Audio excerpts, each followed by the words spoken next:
Baba ulit, magbabasa po tayo ng Biblia. Ang salita, yun po yung version, ASD.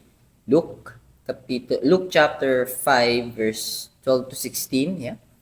Lucas kapitulo 5, versikulo 12 hanggang 16. So may title po ito dito sa app na ginagamit natin. Pinagaling ni Jesus ang isang lalaking may sakit sa balat, leprosy. Alright, may parallel verses siya sa Matthew chapter 8, verse 1 to 4, and Mark chapter 1, verse 40 to 45. Alright, verse 12. Minsan habang nasa isang bayan si Jesus, may isang lalaking may malubhang sakit sa balat na lumapit sa kanya. Lumuhod ito sa harap niya at nagmakaawa. Sinabi niya, Panginoon, kung gugustuhin po ninyo, mapapagaling niyo ako upang maituring akong malinis. 13. Hinawakan siya ni Jesus at sinabi, Gusto ko, gumaling ka. At agad na nawala sa kanyang sakit. At agad na nawala ang kanyang sakit sa balat. So, gumaling. 14. Sinabihan siya ni Jesus, huwag mo itong sasabihin kahit kanino. Sa halip, pumunta ka sa pari at magpasuri. Pagkatapos, maghandog ka ayon sa iniutos ni Moises bilang patunay na malinis ka na. Alright, meron dong nuggets, learning nuggets. 15. Subalit lalo pang kumalat ang balita tungkol kay Jesus. Kaya dumating ang napakarami pang mga tao upang makinig sa mga aral niya at magpagaling sa kanilang mga sakit. 16. Ngunit laging pumupunta si Jesus sa ilang wilderness, desert. Lumalayo siya, nilalayo niya sarili niya. Bakit? Ngunit laging pumupunta si Jesus sa ilang at doon nananalangin. Meron ding doon, actually may question doon eh. May mga antichrist or going against Christ, may question doon. Pero punta muna natin yung Una, lumapit yung lalaking may sakit sa balat, leprosy. Tapos humbling himself down and asking, if you would be willing, Lord, I know that you could heal me. If you would be willing, I'll be healed. And then pinagaling siya ni Lord. Tapos, san yung, ko? Yung verse 14 yata yun, sa verse 14. Yung verse 14. After niyang mapagaling yung lalaki, tinuro niya sa law ni Moses. Yung learning nuggets doon is, he's not going against the law of Moses because he is the one who written. He's the one who authored it. And he's not going against what he said in the past. He will just provide a new covenant, like the New Testament, from the Old Testament, because the Old Testament has been broken already. Fortunately for us and for the Israelites back then, the one who committed and fulfilled, the one who signed, if there's an agreement should be signed by both parties, right? But the first covenant, the Old Testament, the first covenant, has been authorized, has been signed, if you will. Kasi si Lord yung lumakad sa covenant niya do sa mga parte ng mga hayop na hinati sa dalawa at gumawa ng aisle. Abraham was put to deep sleep. Tapos, kasi kung si Abraham, kung dalawa si Lord at si Abraham ang naglakad sa aisle na yon, ibig sabihin covenant nilang dalawa yon. Pagka nag-break si Abraham doon sa covenant, mamatay siya. Pero dahil pinatulog siya, he was put to a deep sleep, si Lord yung naglakad sa aisle. So, si Lord yung nag-fulfill at saka si Lord yung nag-sign, nag-authorize. Di ko maalala exactly kung anong tawag ng mga scholars dun eh. But he's the one who signed it, if you will. Kung yun yung tingin natin. But anyways, that's the old covenant. But our Lord Jesus Christ is not saying, alright, the old covenant's gone away. We're not going to do it anymore. No. He is not against, and He is with the old covenant. However, God knows as well, our Lord Jesus Christ knows as well, but that we couldn't fulfill it. He's the one who fulfilled the old covenant. Now, He created a new covenant for us. Now, the new covenant for us, that whoever believes in Him will have everlasting. Believes in Him will have everlasting life. Because that's the will of the Father who sent Him. Na doon naman papasok naman yon doon sa verse 16. Yung verse 16, ngunit laging pumupunta si Jesus sa ilang at doon nananalangin. Yung verse 15 na matik mangyayari to eh. Kahit sa time nila eh. Lalo kung sa time natin mangyayari yon, yung makikinig sa kanya tapos maraming papagalingin sa panahon ng technology, meaning ng cellphone, point click shoot, point click shoot, point click shoot, meaning tutok mo yung camera, pindutin mo yung record button, and then you're capturing all the things that are happening. Lalo sa panahon natin. Ito napaka ano nitong ano nito eh. Ideology or argument na ginawa nila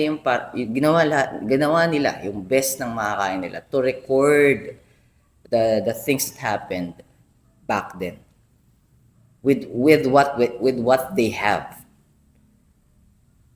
Yun lang yung means nila. Papyrus tsaka panulat. Papyrus, susulatan, tapos yung panulat. To preserve the word of God. And back in the days of Moses, order din kasi ni Lord. Order din ni Lord yun na sulat mo to kasi ito yung magiging guide ng mga tao. Anyways, bakit connected yung sinabi natin kanina, yung will ng Father? So, si God the Son, which is the Word, which is God as well. In the beginning was the Word, and the Word was with God, and the Word was God. And the Word was made flesh and dwelt among us, and we beheld His glory. The glory as of the only begotten of the Father, full of grace and truth. Meaning the Word is God, and is with God before the creation. And the Word created everything. Now, yung Word, kasi the greatest plan, or the great plan of God, the redemption plan of God, is to save us through a lamb. So, hindi naman siya magpapadala ng lamb. Kailangan na papadala niya ng lamb is perfect. So, yun yung binigay niyang will sa Word, nagkatawan tao, kumuha ng katawan ng tao. Yun kasi yung iaalay. Kasi yung Word, eternal yun. hindi mo masasacrifice yung Word. So, kailangan kumuha ng katawang tao ng salita. At yung salita, ang iaalay ng Diyos Ama.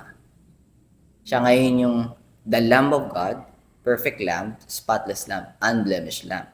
Kaya lang, hindi siya ordinary lamb. Kasi nga, siya yung salita. Diyos nga siya. Hindi siya ordinaryong lamb. So, nag-take siya ng human form, and yung sarili niya, iaalay niya. Willingly. Hindi siya pinorse ng kahit sino. Ng kahit sinong tao, walang nagtulak sa kanya para gawin yun. Inalay niya yung sarili niya para sa atin, willingly.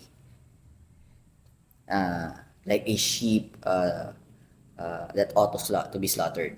Anyways, bakit siya nananalangin? He's in human form. He has been separated with God. Hindi pa nga siya completely separated ng time na yun. Pero may complete separation siya sa Lord nung bago siya mamatay sa krus. Yung sinabi niya yung Father, Father, why have you forsaken me? While quoting Psalm chapter 22. Hindi niya lang kinukot yung Psalm chapter 22 eh. Nagpapakita yun na totally nung time na yun, separated na si Jesus Christ sa Diyos Ama. Kasi nasa Kanya na lahat ng kasalanan natin. Ipinutong na, imputed by God the Father. The sins of the world has been imputed by God the Father to God the Son. Back during that time. Elohi, Elohi sabachthani. Sabi ng Panginoon. Aramaic yun. Yung Elohi, Elohi sabachthani. Aramaic siya.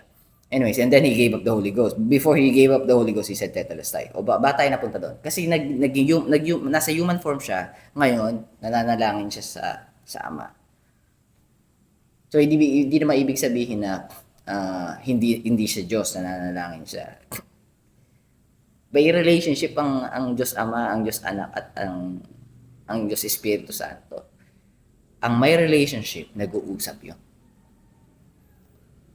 So, yung nananalangin siya ng mga time na to, ganda nito, yung mga ganitong pinapakita ng salita ng Diyos yung nangyayari.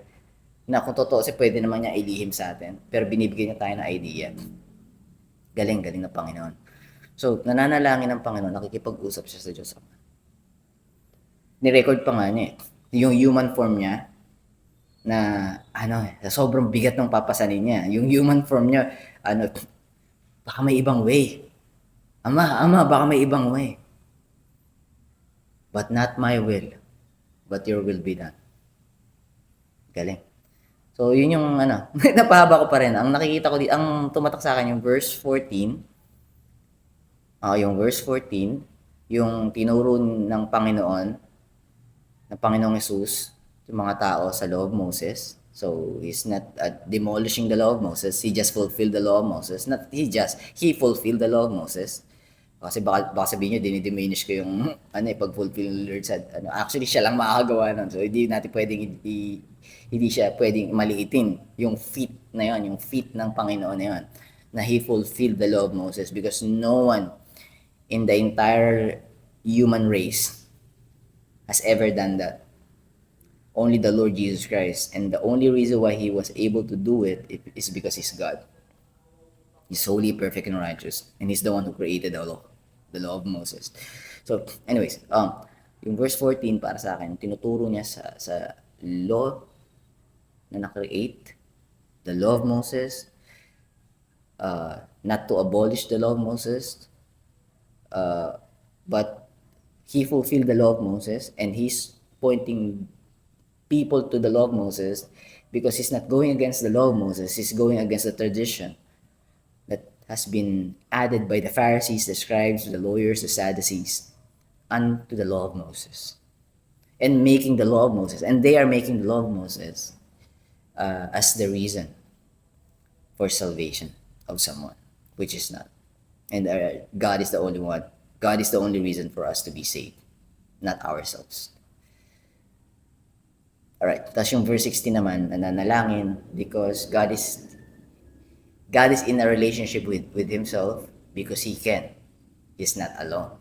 He has His one God. He is Yahweh, not just Yahweh. He is Yahweh. I was about to say just Yahweh. He is Yahweh, but He has three distinct persons. And those three persons has a relationship with each other.